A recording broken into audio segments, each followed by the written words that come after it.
how to change the Gmail notification sound on the Samsung Galaxy S8. So if you don't like to use the default hello sound on the Galaxy S8, you can change it within the Gmail apps.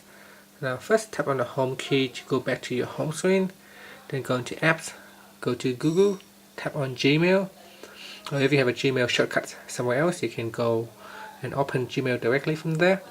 Now in Gmail app, tap on the menu icon, and from here go down and tap on settings.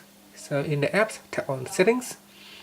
In settings, choose the account that you want to change the sound, and from here tap on inbox, sounds and vibrate.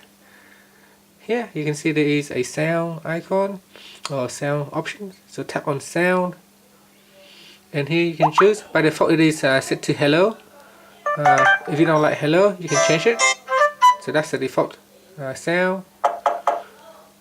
So go down the list here, there's quite a few. So go down the list and choose what you like.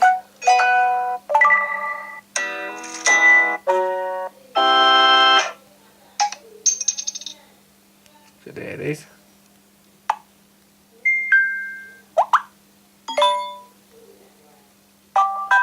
Okay, so select the default ringtone sound and then go back, and you can see here now it changes, and that's it. Just tap on the back button, and that's how you can change the default sound for your Gmail on a Galaxy S8. Thank you for watching this video. Please subscribe to my channel for more videos.